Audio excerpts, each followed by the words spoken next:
बेटा आज हम पास पेपर 2022 के क्वेश्चन देखने लगे जो कि शॉर्ट क्वेश्चन में आते हैं, और क्वेश्चन नंबर 2 हम देखने लगे क्योंकि क्वेश्चन नंबर 1 जो है वो डेटाबेस से आता है आप लोगों को, और इसके सिर्फ हम न्यूमेरिकल टाइप के क्वेश्चन देखेंगे। पहला हमारे पास क्वेश्चन है, write the following statement as single statement. ये स्टेटमेंट है वेरिएबल डिक्लेरेशन की, आपको इसको सिंगल स्टेटमेंट में लिखना है, और कल मैंने ये टेस्ट में भी डाला हुआ था क्वेश्चन। तो पहले हम इसको सिंगल स्टेटमेंट में कन्वर्ट करते हैं, फिर बताता हूँ कौन कौन से तरीकों से ये क्वेश्चन आ सकता है।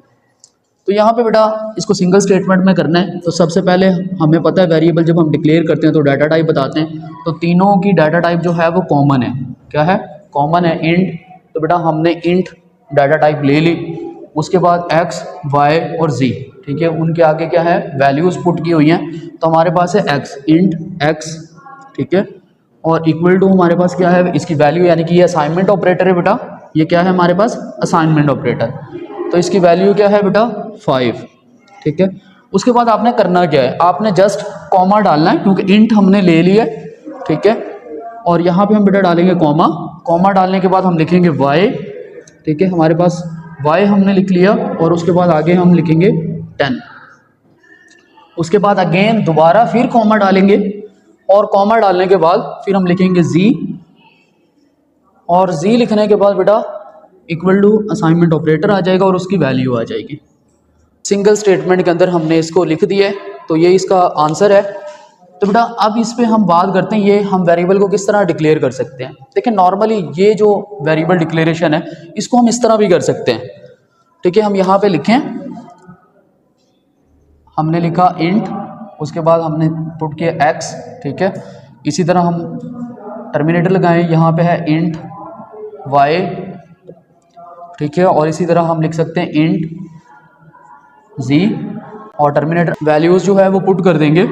तो यहाँ पे बेटा हम लिखेंगे फिर x इक्वल टू 5, ठीक है, y असाइनमेंट ऑपरेटर क्या है 10 आ जाएगा, हमारी इसकी वैल्यू 10 है बेटा, और z जो है इसकी वैल्यू हमारे पास क्या है 15। अच्छा एक बात याद रख लें बेटा, अगर आप लोगों से कहा जाए एग्जाम के अंदर, जैसे यहाँ पे इंट लिखा हुआ है, यहाँ पे फॉर एग्जाम्पल फ्लॉट आ गया, यहाँ पे क्या आ गया बेटा, फ्लॉट आ गया। अब ये जो फ्लॉट आ गया, अब आप इसको सिंगल स्टेटमेंट में नहीं लिख सकते।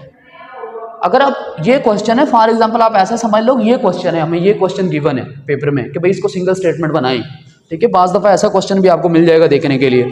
फिर हम इसको कैसे बनाएंगे, अब देखिए इंट और इंट डाटा टाइप इसके अंदर है, बात समझ आ रही है बेटा। तो इसको हम क्या कर सकते हैं, हम यहाँ पे लिखेंगे इंट, ठीक है, इंट लिखने के बाद एक्स, और एक्स में हमारे पास वैल्यू क्या है 5, ठीक है। अब हम यहाँ पे कॉमा डालेंगे, और कॉमा डालने के बाद हम ये वाली वैल्यू पुट करेंगे, फ्लॉट वाली नहीं करेंगे, हम यहाँ पे लिखेंगे, और यहाँ पे लिखेंगे हम जी, और उसकी वैल्यू दे देंगे क्योंकि इनकी डाटा टाइप जो है वो सेम है, हमने इन टाइप के ले लिए। यहाँ पे 15, और यहाँ पे आके बेटा आप लगाओगे टर्मिनेटर, और इस वैल्यू को आप अलहदा से लिखोगे। बात समझ आ रही है? ये वाली जो हमारी स्टेटमेंट है इसको आपको अलहदा से लिखना पड़ेगा। बात भी कर रहे हो? तो बेटा आप फिर क्या लिखोगे, आप लिखोगे फ्लॉट, आपने लिखा फ्लॉट, और उसके बाद इसके वेरिएबल का नाम लिखोगे, तो वेरिएबल का नाम क्या है y, और उसके साथ इसकी वैल्यू आप पुट करोगे। बात समझ आ रही है? तो हमेशा बेटा स्टेटमेंट जो सिंगल स्टेटमेंट में होगा वो सेम डाटा टाइप के होंगे, ये याद रखिएगा। अगर वहाँ पे अलग-अलग डाटा टाइप्स दी होगी तो आप सिंगल स्टेटमेंट नहीं बना पाओगे, ठीक है। तो बाज़ दफ़ा वो ऐसे भी कंफ्यूज कर रहा होता है आपको। किसी का कोई क्वेश्चन हो? जी बेटा अशारिया नहीं है, लेकिन फ्लॉट में हम वैल्यू तो पुट कर सकते हैं क्योंकि अशारिया में वो कन्वर्ट कर लेगा उसको। हमने 10 दी है फ्लॉट के अंदर वैल्यू, तो वो इसको ऐसे कंसीडर करेगा जब कंपाइलर रन होगा 10.0, या इसके आगे 6 टाइम 0 आता है फ्लॉट में, तो 6 0 लगा लेगा। बात भी कर रहे हो? वो खुद ही कंपाइलर इतना समझदार है, कंपाइलर वो ऐसे काम खुद कर सकता है छोटे मोटे। बात भी कर रहे हो? तो यहाँ पे हमें पुट करने की जरूरत नहीं है कि भाई ये जब प्रोग्राम रन होगा कंपाइलर खुद इसको अशारिया में कन्वर्ट कर लेगा, इतना यानी कि कंपाइलर हमारा समझदार है। तो अगर एग्जाम में सेम डाटा टाइप के ना हो तो आप उसको सिंगल स्टेटमेंट में नहीं लिख सकते। अगर देखिए यहाँ पे सारे ही फ्लोट में होते हैं, आपका क्वेश्चन ये है कि जैसे यहाँ पे इंट है बेटा, ठीक है, तो यहाँ पे भी अगर आप फ्लॉट कर लेते हो, क्या कर लेते हो, और यहाँ पे भी आप फ्लॉट कर लेते हो, ठीक है, तीनों फ्लॉट हो गए, तो सिर्फ इसमें ये होगा, यहां पे आप फ्लॉट लगा दोगे। बात भी कर रहे हो बेटा, जस्ट यहां पे आपने फ्लॉट कर दिया, बाकी सेम है, आना था। अब यहां पे टर्मिनेटर लगा के आगे लिख सकते हो उसी लाइन में, इसे तो फर्क नहीं पड़ता। क्वेश्चन नंबर 2 के पॉइंट नंबर 2 पे, ठीक है, ये भी 2022 के पास पेपर का क्वेश्चन है।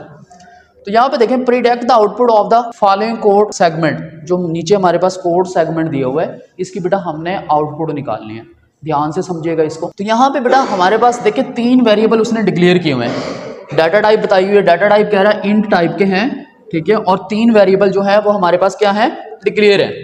अब 3 वेरिएबल क्या है, उनका नेम दिए हुए बेटा, एन दिए हुए है, ए दिए हुए है, बी दिए हुए है, ठीक है, ये 3 वेरिएबल के नाम दिए हुए हैं, बात भी कर रहे हो। और वेरिएबल डिक्लेरेशन हमने बहुत अच्छे से सीखी हुई है, ठीक है। उसके बाद एन को वैल्यू जो है वो असाइनमेंट ऑपरेटर के थ्रू प्रोवाइड कर रहा है 400, एन की वैल्यू कितनी दे दी, 400, 400। यहाँ पे देखें, ए असाइनमेंट ऑपरेटर लगाया कि वैल्यू इसको असाइन होंगी इसके, ठीक है, वो कह रहा है एन का मोड लें 100 पे, एन का क्या करें, मोड लें बेटा 100 पे। अब यहाँ पे देखें एन की वैल्यू क्या है, एन की वैल्यू हमारे पास है 400, तो 400 का मोड ले लें आप 100 पे। तो मोड निकालना सीखते हैं। मोड हम कैसे निकालते हैं, जिसका मोड लेना होता है बेटा उसको हम ब्रैकेट के अंदर रखते हैं। तो यहाँ पे है हमारे पास 400, ये आपने तकसीम करना सबको ही आता होगा, ऐसा है ना। और इसको हम किस पे करेंगे, 100 पे, ठीक है। अब इसको बेटा हम मोड ले रहे हैं, तो 400 को 4 से मल्टीप्लाई करेंगे तो कितना हो जाएगा, 400 हो जाएगा। अब नीचे क्या बच रहा है, 0, नीचे क्या बच रहा है, 0। तो ये जो 0 बचा है ये इसका मोड है, 0 जो बचा है जिसे हम हासिल बाकी कहते हैं, ठीक है, या रिमाइंडर भी बेटा कहते हैं, तो ये क्या है, इसका मोड है। तो अब एक चीज़ यहाँ पे समझो, 400 का जब हमने 100 पे मोड लिया तो हमारे पास क्या आंसर आया, 0। तो अब ए की वैल्यू क्या है, 0 है, बात भी कर रहे हो। तो बी है हमारे पास बेटा, उसके बाद एन। अब देखिए एन की वैल्यू पे कोई फर्क नहीं पड़ा है क्योंकि असाइन नहीं हुई कहीं पे भी एन की वैल्यू, तो एन की वैल्यू क्या है, 400 ही है। कितनी है बेटा, 400। अब 400 को डिवाइड करना है, ये किसका सैंपल है, डिवाइड का। तो 400 को आपने डिवाइड करना है 100 पे और आंसर पुट करना है किसको, बी को। तो इसको हम करते हैं बेटा, 400 को हमने 10 पे करना बेटा, तो क्या होगा जी, क्या आ जाएगा बेटा हमारे पास, अगर इसको नॉर्मली आप करोगे तो 10 चौका 40, ठीक है, और जो नीचे वाला 0 होता है ऊपर साइन हो जाएगा, तो यहाँ पे 0 पुट कर लो, तो नीचे क्या बच रहा है, 0। लेकिन अब उसने क्या पूछा है, अब उसने मोड नहीं पूछा, मोड होता है जो नीचे बचता है, ठीक है, जो रिमाइंडर होता है हमारा। अब उसने क्या पूछा, उसका आंसर पूछा है कि 10 पे हम डिवाइड करें 400 को तो क्या आंसर आएगा। तो बेटा अब 10 पे हम डिवाइड कर रहे हैं, ठीक है, तो क्या आया हमारे पास, 40, ठीक है। तो अब बेटा बी की वैल्यू क्या है, 40, तो बी की वैल्यू हमारे पास क्या है, 40, ठीक है। उसके साथ हमारे पास है बेटा, अब ये n है, n में क्या है, 400, क्योंकि हमें पहले बताया हुआ है कि n के अंदर क्या रखा हुआ है, 400 रखा हुआ है। तो यहाँ पे बेटा आ गया 400। 400 का फिर क्या लेना है, मोड लेना है। क्या लेना है बेटा, मोड लेना है। अब मोड में क्या आंसर आता है, जो नीचे बचता है, हमने ऑलरेडी लिया हुआ है, बात समझ आ रही है। लेकिन अब हमें क्या पुट करना है, उसका मोड, जो उसका रिमाइंडर था, तो रिमाइंडर इसका क्या बच रहा है, 0। तो बेटा जब 400 को हम 10 पे उसका मोड लेंगे तो आंसर क्या आएगा, 0। तो यहाँ पे अब इसका आंसर क्या है, 0, यानी कि n में क्या रखा हुआ है, 0। यहाँ पे देखिए a में क्या है, अब 0, b में क्या है, 40, और उसके बाद हमारे पास n में क्या है, 0। आप इसको ऐसे ले लें कि एक a नाम का बर्तन है जिसके अंदर 0 रखा हुआ है, एक बेटा b नाम का बर्तन है उसके अंदर 40 रखा हुआ है, और एक हमारे पास n नाम का बर्तन है उसके अंदर क्या रखा हुआ है, 0 रखा हुआ है। तो अब इनका जो प्रिंट करवाएंगे हम वैल्यू, तो यहाँ पे %d क्यों आया है, क्योंकि इंटीजर डाटा टाइप है। अगर फ्लॉट होती तो यहाँ पे क्या आता बेटा, %f आता, क्या आ जाता, %f आ जाता, ठीक है।